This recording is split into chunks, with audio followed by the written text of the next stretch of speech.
গণতন্ত্র হারাম হারাম বলে আমরা ফতোয়া দিচ্ছি, আর জালিমরা, খ্রিস্টানরা, কাফিররা পশ্চিমা বিশ্বের সংস্কৃতি গোটা বিশ্বে ঢুকিয়ে দিয়ে মুসলমানদের ঈমান তারা ধ্বংস করার জন্য পায়তারা চালায়।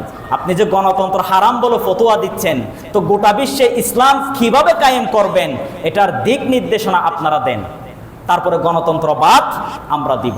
এই যে ডিরেক্ট ডেমোক্রেসি, এটা প্রচলন হয়েছিল প্রাচীন গ্রিকের সময়। এথেন্স শহরে গণতন্ত্র প্রতিষ্ঠিত হয়েছিল।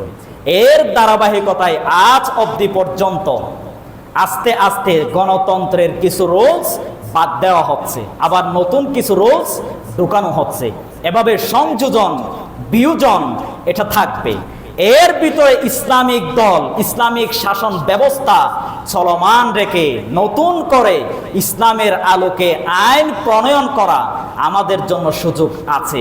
এখন সেই সুযোগ গণতন্ত্র হারাম হারাম বলে ফতোয়া দিয়ে দিয়ে সেটা যদি বন্ধ করে দেন, গোটা বিশ্বে ইসলাম কখনো কায়েম করার সুযোগ হবে না।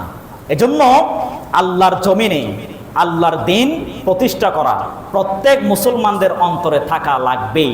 এটা ফরজ করেছেন তিনি কে? কথা বলেন, ফরজ করেছেন তিনি কে? আল্লাহ। এর বিরোধিতা করা কখনো যাবে না। বাংলাদেশে অসংখ্য দল আছে, সকল দল গণতান্ত্রিক রুলস মেনটেন করে তারা নির্বাচন করে।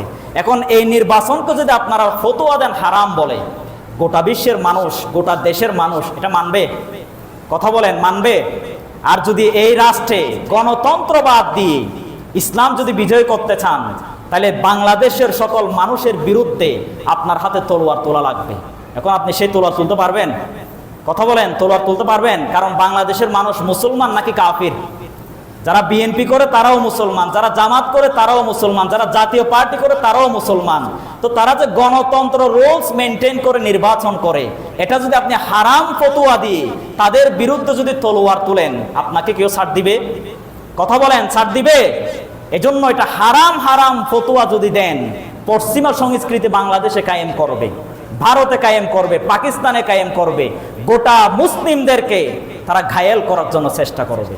সুতরাং গণতন্ত্র হারাম হারাম ফতোয়া না দিয়ে বুঝেন, গণতন্ত্র রুলস মেনটেন করে শাসন ব্যবস্থা কায়েম করেন। আল্লাহ রাব্বুল আলামিন আমাদের সকলকে বুঝার তৌফিক দিক। সবাই বলে আমিন।